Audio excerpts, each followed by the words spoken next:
What is good? Yes, what is good? What is good? What's going on, you guys? Happy Friday night. Sifu Kwazi, I am late and I know it. All right. As I proceed to give you what you need, Kung Fu Chronicles, we are back in the house. Thank you guys for joining me. I'm sorry I'm late. It's one of those eventful nights again. I got a lot to talk to you guys about. And one of the reasons why I was late was because I had a awesome interview. Just got done with that a little while ago. I'm going to tell you guys about that in just a few minutes. First and foremost, want to say welcome everyone coming into the live broadcast tonight. Not going to be on here super long. Want to recap the week with you guys really quickly. So much going on, so much good stuff happening with the channel, and a lot of new faces, new subscribers coming in. We had a video this week that literally arbitrary is as crap. I dropped a short that got a lot of love. So appreciate you guys as always. So giving y'all love right away on a Friday. Clap it up for yourselves. Thank you for being a part of this. Absolutely. Friday night. So let's get it popping. What are you guys up to? What is your weekend looking like? Hopefully good stuff. Are you guys training? If not, get out there and train. As you should. Get out there and train. You need to train more. Because, I mean, if you're in martial arts, man, that's what it's about, getting better. Being in a eternal student almost, okay? So I want you guys to always think of yourselves as the utmost, if nothing else, you're students in the game at all times. This is how we grow and we get even better at our martial arts. A couple of shout outs just to my Ying Jiao Pai family. We're coming very close to our anniversary, our 50th anniversary banquet that we'll be having out in New York. I'm looking forward to seeing all the Ying Jiao Pai family going out there in a couple weeks to celebrate our grandmaster, my grandmaster Shum, bringing the system Ying Jiao Pai here 50 years ago, 50 years ago, 74. Crazy. Where does the time go, right? But bringing that amazing martial arts to the United States. So couldn't be more proud to be part of this organization and also just part of this lineage. As an instructor, as a student, as so much more in this, and having put some time into this. So we're going to start things off. Let me talk a little bit about the reason why I was late was had an interview. I don't want to keep you guys waiting too long about that. The Budo brothers, for those that aren't familiar with Eric and Kyle. The Budo brothers, you guys can Google the website. These guys have 2 million followers. They have such a great presence, not only online. And first of all, they're just downright amazing human beings, really good guys. Had a great chat with them. They've got this brand, the Budo brothers, which if you haven't been on their site, not only is about products, which they do have martial arts products. So everything from sticks to swords to hoods, like hooded gis. I mean, it's incredible the amount of merchandise, but they also have instructor modules on there that you guys can learn from. I've checked out a lot of them actually. And some of the interviews I've done in the past with Sifu Singh, who is a Jeet Kune Do practitioner, really world-renowned guy. Like people know this guy. He's very proficient in his martial art. He is part of that crew. Sifu Kevin Goat, who I interviewed last year, another great guy in the martial arts, very humble, very skilled guy. He's also part of this group. So a lot of instructor modules. We talked about the Eskrima and knife fighting series that they have online. So it's worth checking out the site, just going on there and checking these guys, their product, not only their product, but also their site out. They do it's a plethora of stuff. There's just content galore on there. Okay. And I guarantee you there's something for everybody on there. So if you're a martial artist or someone who's into the martial arts at all, you should go and check out Kyle and Eric's site, the Budo brothers. So I had a great talk with them. The interview will be coming on the channel within the next week or so. So you guys can get to see it. And we talk everything from their beginnings to what they've got plan for the future, product lines coming out, different new instructor modules they've got planned, a whole lot of shaking going on, as they say, right? So big ups to them. Big ups to them as we get it all together. So, let's see, opening up the chat lines to you guys. What's going on? Hit me up and let me know. I want to make sure that we've got not only want to open up things for your comments, your questions. Go ahead and hit me on all of my socials down here. First order of business, and we talked about it last week. We're going to talk tonight briefly about the show, because that's what I want to talk about from last week. The new show Shogun is out, Shogun 2024, because the original miniseries in the 80s with Richard Chamberlain and all that, that's old school. There is a new revamped, reworked show, which has just hit the airwaves this past week. I want to know if people are out there. Did they check it out? Did you guys enjoy it? I personally thought the first 2 episodes were amazing.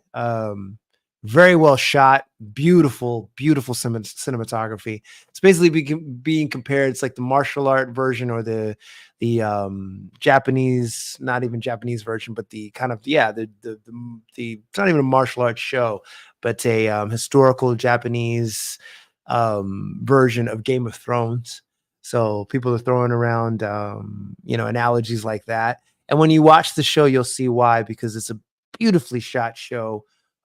It's so rich in not just the look, but the characters, the cast. It's vast and a huge storyline based off of the Clavel book that was written back in the mid 70s. Told you guys last week, my grandparents used to have that book on their shelf, and I remember seeing it. The James Clavel book, Shogun, with the katana through it. Some people really adore this series, right? So episode 1 and 2 came out just this past week. So spoiler alert, we'll recap a little bit with you guys to kind of briefly go through it. The first episode is called Anjin, which just means traveler. With the success of a blockbuster smash that proved mythology and maps weren't limited to fan conventions, fantasy and science fiction series have flourished in recent years, from The Lord of the Rings of Power to Foundation. However, author George R.R. Martin drew inspiration for A Song of Ice and Fire, the HBO drama's source material, just as much from Middle-earth as from the actual battles that plagued England during the Wars of the Roses in the 15th century. Game of Thrones was based on historical events, including broken families, political alliances, and vast armies on foot, before dragons and ice zombies joined the picture. After 6 years of planning, 2 years of filming completed, and several weeks since the release of the highly anticipated Super Bowl commercial. So the first episode, like I said, first 2 episodes are out. So if you have FX or Hulu, one of the two, you can watch at your leisure. I'm going to talk briefly about the first 2 episodes. And first of all, I want to know your thoughts on it. Did you watch it? Are you going to watch it? Plans to watch it? Is it something of interest to you? In the martial art world, this is not just a martial art show. It is based in the 1600s, based on a little bit of reality. A traveler who did come to Japan, coming from Portugal, and traveled around the world, originally an Englishman. Okay, so the first episode, Anjin, is like set in 1600. It's like a lone Dutch trading ship, the Erasmus, and its starving surviving crew arrive at Anjiro on the coast of Japan. The ship had been set for part of a 5-ship and 500 crew Dutch fleet, which all had been lost at sea except for the few on the Erasmus, and they all land in Japan. Okay, so after the captain's suicide, pilot Major John Blackthorne, just like he was originally portrayed back in the Chamberlain series, the ship's English navigator is taken prisoner by samurai warriors. The Japanese leader Taiko has just died. Okay, so he was the old shogun. He just passed away, leaving the rule split among 5 daimyo regents, and that they're basically Japanese clans, designated by the deceased Taiko to protect his child, heir son. And the kid's only like 13 years old or something like that. So he's not fit to lead yet. But these 5 ruling orders are all vying for position, until the kid becomes of age. So Tsurega is descended from the house of Minowara, historically powerful family in feudal Japan. The entrenched Portuguese traders and the Catholic Church's Jesuit order are the religious enemies of Protestant Queen Elizabeth's Englishman Blackthorn. So Blackthorn is our main protagonist. He reaches Japan, and the Jesuits, who consider any Protestant a heretic, immediately attempt to have Blackthorn executed by the Japanese as a declared pirate. At Osaka Castle, the other 4 regents initiate the process to impeach and thereby condemn to death Toranaga and all of his clansmen. Spy in Anjiro sends a messenger to pigeon to Toranaga about the captive Blackthorn, and Toranaga orders the foreign navigator to be brought to the castle.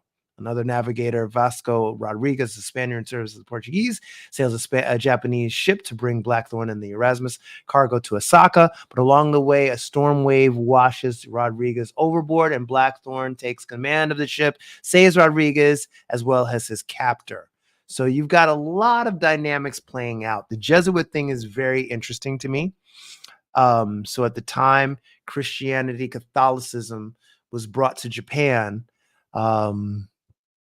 So it's very interesting. And it's the Christian dynamic. Blackthorn is a Protestant, and the Protestants and the Catholics don't mix. So it's made very clearly, lines are drawn in the sand in the very beginning. And you have these priests that are already on the island of Japan that have already immersed themselves in the culture. They speak Japanese to the head leaders here of these clans. So this is all that these clans know. And some of the Japanese clans are already, are already entrenched in the religion. So some are Catholic and some are not. And it's very interesting. It's a very interesting dynamic based on the novel. So if you know anything about the novel, spoiler alert, you pretty much will know most of the happenings are kind of going. It's not rote for rote, note for note, just like the novel, but there are going to be some creative liberties taken. But the characters are all pretty much the same. You've got a really big ensemble cast here. Among them, Hiroyuko Sanada, who again just fresh off the John Wick 4. The main Japanese leader of that. Oh gosh, what is it? I'm blanking on the name. Okay, so the Continental is one of the hotels. He was the head of the hotel, of the Japanese hotel. He helps out John Wick. Played that character. He's played so many huge characters. In many series, like the Avengers. He was in Endgame briefly. A lot of different starring roles. This guy's a huge actor. So in Mortal Kombat, the newer one, Cosmo Jarvis is John Blackthorn. Anna Sawai, fresh off of Monarch, the series, if you're into MonsterVerse at all, she plays Mariko, who's our protagonist, quote unquote, love interest. And later you'll see, spoiler alert, that's going to happen. Translator in the beginning. She's definitely in the book, prominent role, very, very well acted, as you see her on the screen here right now. Some other people, Yushin Lee, Yuki Kedoin, forgive my pronunciation, Jodai Suzuki, Tommy Bastow plays one of the fathers, Sin Mars plays the young, I don't want to say king to be, young shogun to be. So you've got a lot of dynamics happening. It's very, very, very intricate. The first couple of episodes are very much in depth. A lot of drama going on. A lot of not as much action. There's a good balance between action and drama. This series may or may not be for everybody. It probably isn't for everybody. But if you're in the martial arts, in the martial arts at all, into martial arts, practice martial arts, there's something in it for you. There's also a drama aspect to it, very heavy. So the story is very enriching. A lot of violence. So be prepared for that. Spoiler alert on that. You guys are going to really be in for a treat if you didn't get to check out the first 2 episodes. I strongly suggest and recommend that you check out these episodes, which are available now on Hulu and FX. The second episode, Servant of Two Masters. So quickly summarize this for you guys. Flashback of the 1599 death of the Taiko. He was the head shogun at the time.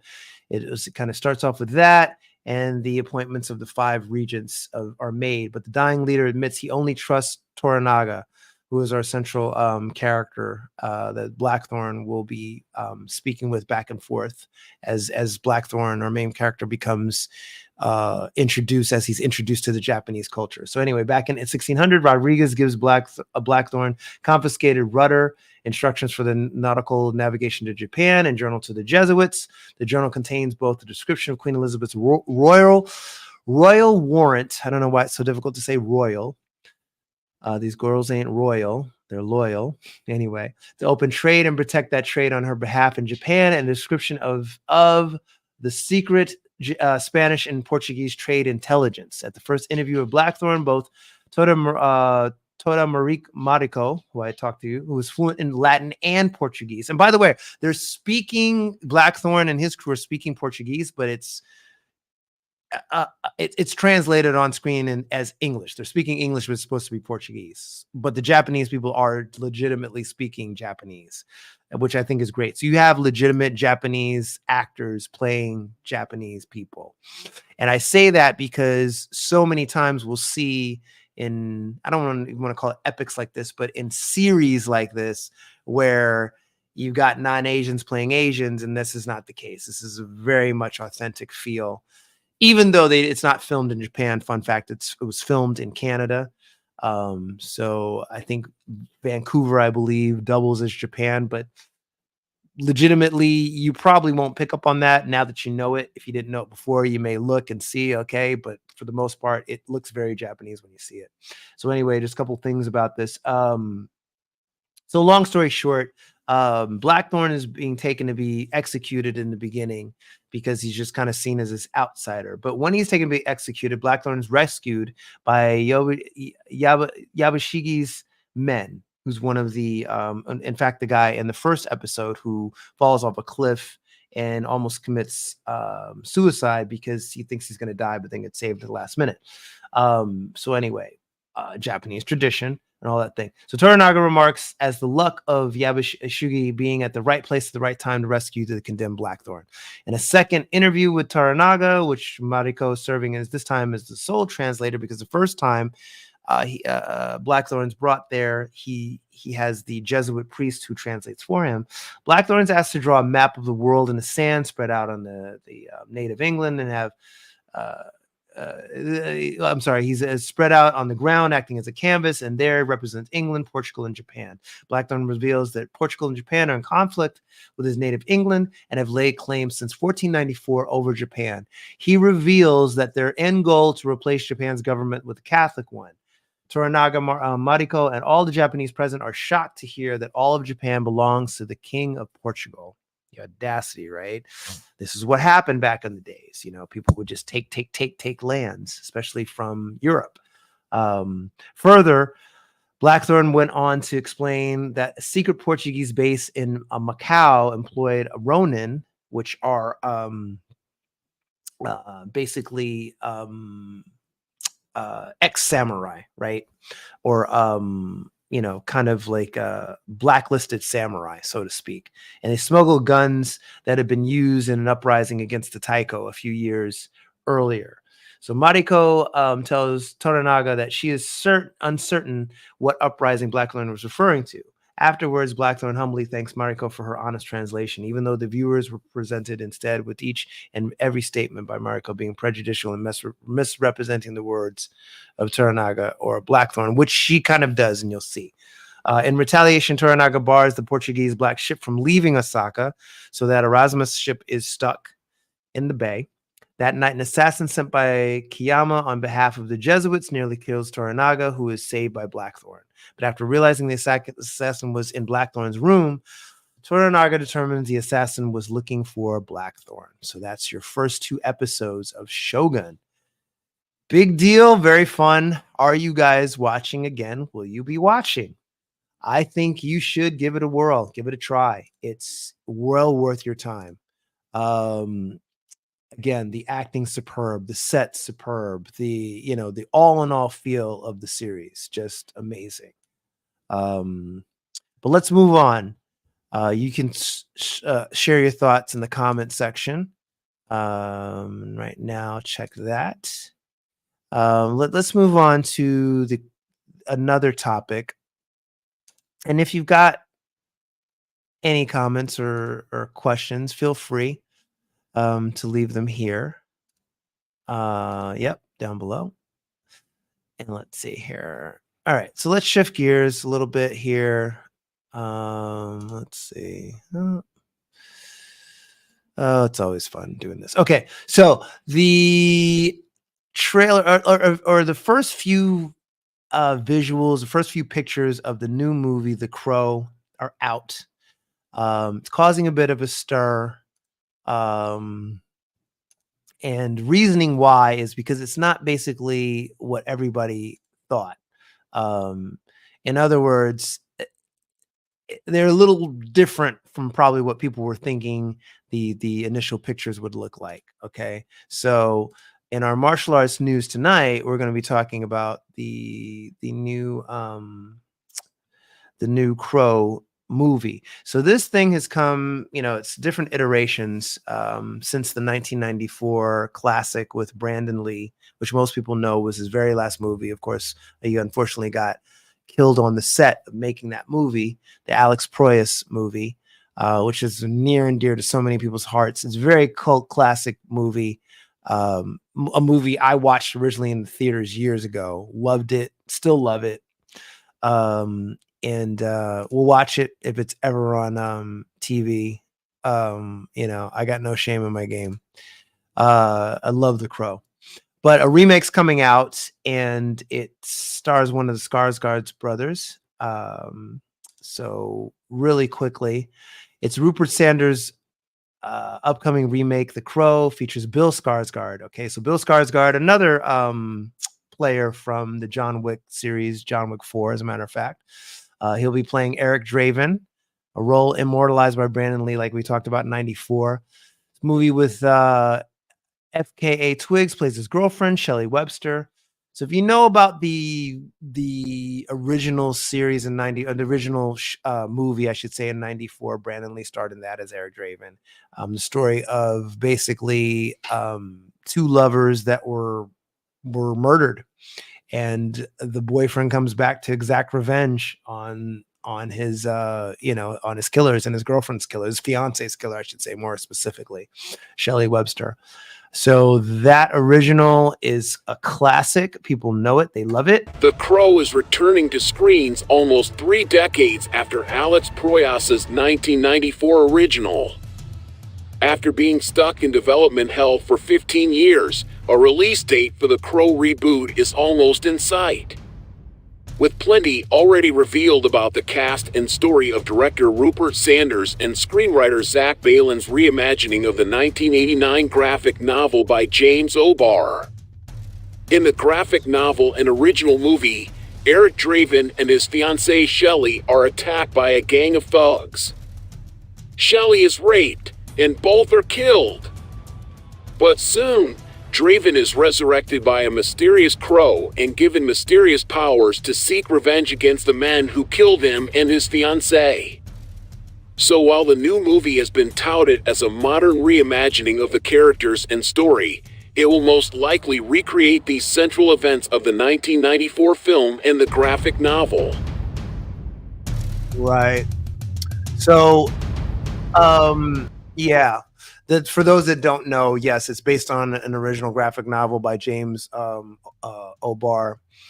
And it tells the tale, like I said, of Eric Draven and his fiancée who were murdered. And Eric comes back as a spirit with the Crow, who's kind of like his guide. And he comes to exact revenge.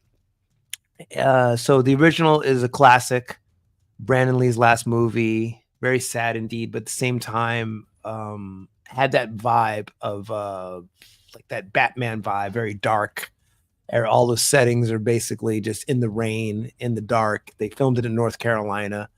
So more about it. The original was a romantic revenge movie where love transcended planes of existence, wrapped up in a singularly grungy 1990s aesthetic, and a soundtrack full of goth rock bangers, including tunes from The Cure, Nine Inch Nails, Violent Femmes, and Rage Against the Machine. Very, very classic soundtrack as well. Most people know that about the movie. The original movie was also beset by tragedy, which we talked about. So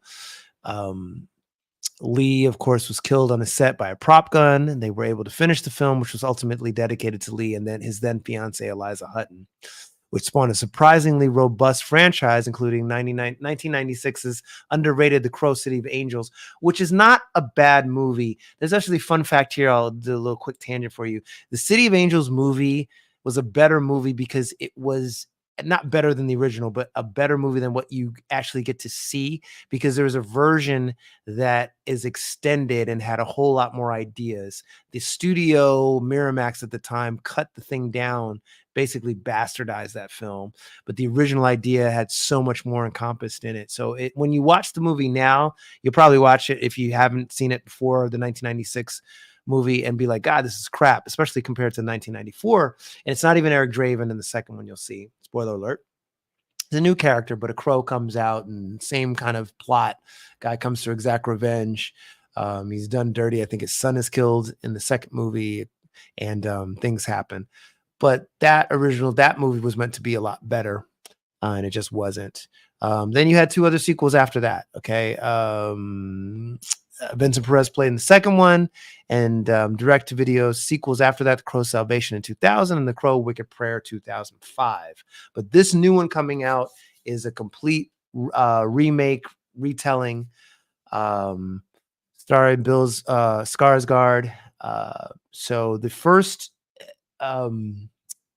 images have been scrutinized because it's not what everyone thought, and I'll show you.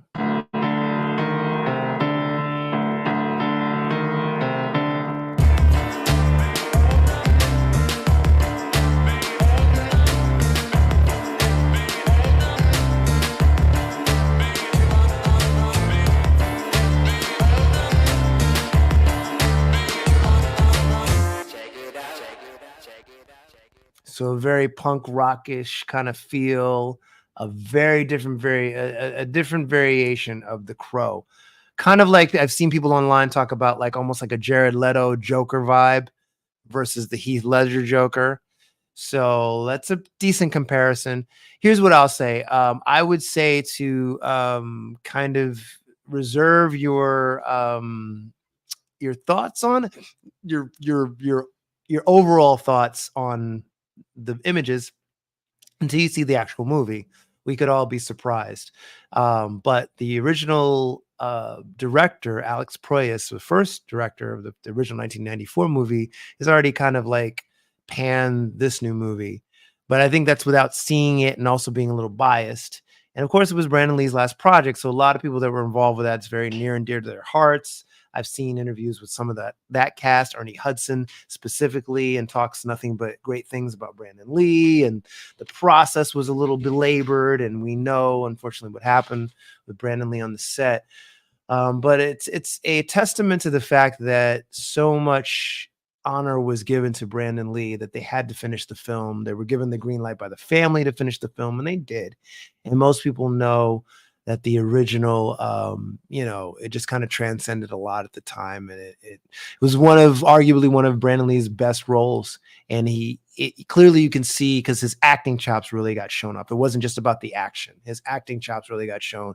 And you knew that this guy was going somewhere and probably was going to be a big, big, big star, and not just going to be living in the footsteps of his famous dad. Obviously, Bruce Lee was his dad. So a lot of potential, unfortunately, left behind when he passed away. But this new movie, what do you guys think? Will you be watching it, The Crow, when it comes out? Obviously this production has gone through so many just iterations. Originally, Jason Momoa was attached to the project a few years back, but that got scrapped. So now Bill Skarsgård takes up the helm of the lead role. He'll be playing Eric Draven. I showed you guys the pics. What are your thoughts? Leave them down below. Let me know. Leave them in the comments. Even if you watch the live later, let me know in the comments. I'd love to know. We can talk some more next week about that and other martial arts news. And again, be on the lookout. My new interview with the Buddha brothers will be coming to you guys very soon. Any questions or comments about those guys, let me know. Wonderful dudes. Had a great time chatting it up with them tonight. So apologies again for being late. But tomorrow, next week, I promise we will be on point. 8 p.m. my time, 8 p.m. Pacific time. We will start on time, and that is a promise because I've got nothing else planned but you guys next week. All right. So we'll get things rolling right away. And feel free to leave your comments, suggestions, anything like that down below in the comments or on all my socials that are down here. Okay, guys. You guys have a great weekend, an amazing rest of your weekend. Enjoy it. Out here on the West Coast, we got a little rain, but no worries. It's still the weekend. We're all going to have just relax and enjoy ourselves a little bit. I got a lot of work to do with editing and all that, but that's the fun part. Okay. Growing the channel. I get to know you guys a lot more. You guys get to know me, and we put out content, hopefully, that you guys enjoy. And if you guys have suggestions, speaking of content, on other content you'd like to see or people you'd like to see me interview, just go ahead and hit me again on the socials.